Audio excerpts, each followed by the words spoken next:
ආයුබෝවන්. අද අපි කතා කරන්න යන්නේ ශ්‍රී ලංකාවේ අපරාධ විමර්ශනවලට එකතු වෙච්ච අලුත්ම තාක්ෂණික ක්‍රමවේදයක් ගැන. කෘත්‍රිම බුද්ධිය, ඒ කියන්නේ AI යොදාගෙන අපරාධකාරයන්ගේ මුහුණු ඡායාරූප හදන වැඩසටහනක් ගැන. මේ තොරතුරු අපිට ලැබෙන්නේ කොළඹ අපරාධ වාර්තා කොට්ටාසේ අධ්‍යක්ෂ ජ්‍යෙෂ්ඨ පොලිස් අධිකාරී රුවන් කුමාර මහත්මයාගේ ප්‍රකාශයක් ඇසුරින්.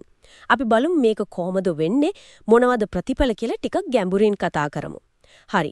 එළම් මුලින්ම අපි තේරුම් ගමු මේක AI එකෙන් නිකන්ම මූණක් මවනව වගේ දෙයක් නෙවෙයි නේද? නෑ මේකක් නෙවෙයි. අපරාධ වාර්තා කොට්ටාසේ ඉන්නව චිත්‍රශිල්පීන්. එයාලා සාක්ෂි විස්තරවලට අනුව දල සිතුවමක් අඳිනවා. හරියටම AI එක සම්බන්ධ වෙන්නේ ඊට පස්සේද? ඔව්, එතනින් පස්සේ තමයි AI එකේ කාර්යභාරය පටන් ගන්නෙ. අර චිත්‍රශිල්පියා අඳිනවනේ මූලික සිතුවම. අන්න ඒක අරගෙන ඒකට තව ටිකක් විස්තර එකතු කරලා තවත් තාත්වික අර ඇත්ත මිනිස්සෙක්ගේ වගේ පෙනුමක් දෙන්න තමයි AI එක උදව් කරන්නේ.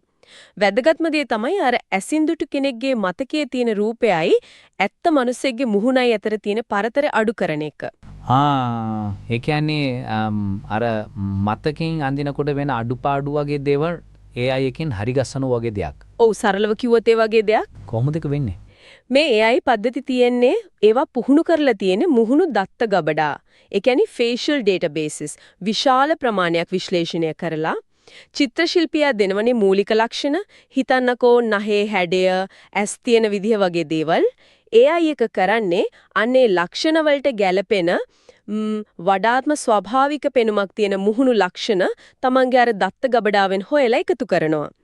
එහෙම එකතු කරලා පැහැදිලි සම්පූර්ණ රූපයක් ගොඩනගනවා. මේකට යලා පාවිච්චි කරන්නේ ඇල්ගොරිතම් කියලා જાතියක්. ඒ කියන්නේ නීති රීති වගේ දේවල්. ඒක නම් ඇත්තටම සෑහෙන්න දියුණු දෙයක් වගේ. මේක තාම අලුත්නේ. ඒත් දැනටමත් ප්‍රතිඵල තියෙනවා කියලා සඳහන් වෙනවනේ දර ප්‍රකාශයේ. ඔව්, ඒක තමයි වැදගත්. ජ්‍යෙෂ්ඨ පොලිස් අධිකාරිවරයා කියලා තියෙන විදිහට මේ AI තාක්ෂණයෙන් වැඩි දියුණු කරපු මුහුණු ඡායාරූප 5ක් හදලා තියෙනවලු දැනටමත්. 5ක්? ඔව්, 5ක්. ඊටත් වඩා වැදගත් ඒ 5න් 2ක් පාවිච්චි කරලා සැකකරුවන් දෙන්නෙක්ව අඳුරගන්නත් පොලිසියට පුළුවන් වෙලා තිනවා. ඒ කියන්නේ 5න් 2ක්ම හඳුනාගත්තා කියන්නේ. ඒක හොඳ ප්‍රතිඵලයක් නේ මුලදියරට. අනිවාර්යෙන්ම. ඒ කියන්නේ මේක නිකම්ම අත්හදා බැලීමක් නෙවෙයි, ප්‍රායෝගිකව වැඩක් ගන්න පුළුවන් දෙයක් කියලා පේනවා. ඔව්, ඒක තමයි මෙතනදී අර පරණ ක්‍රම සම්පූර්ණයෙන්ම අයින් කරලා නෙවෙයිනි. දක්ෂ චිත්‍රශිල්පියෙක්ගේ හැකියාවයි අලුත් තාක්ෂණයයි දෙකම එකතු වෙනවා. ඒකෙන් විමර්ශන වලට ලොකු උදව්වක් ලැබෙනවා. මේ මුල් ප්‍රතිපර වලින්ම පේනවා මේක ශ්‍රී ලංකාවේ අපරාධ විමර්ශන ක්ෂේත්‍රයට ගැළපෙන විදියට පාවිච්චි කරන්න පුරුවන් කියලා.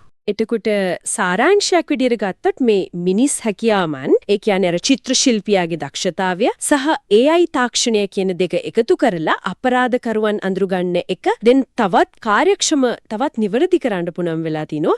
ශ්‍රී ලංකාවේ පොලිසියත් ඒ පාරේ ගිහින් හොඳ ප්‍රතිඵලත් ලබනවා වගේ.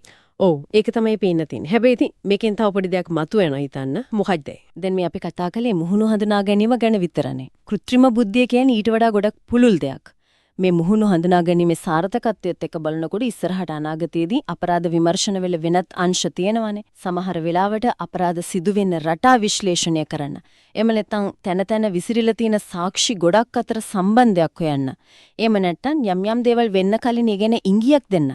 වගේ දේවල් වලටත් මේ AI තාක්ෂණය කොයි විදියට පාවිච්චි කරන්න පුළුවන් වෙයිද කියන එක ඒකත් හිතන්න වටින කාරණයක්.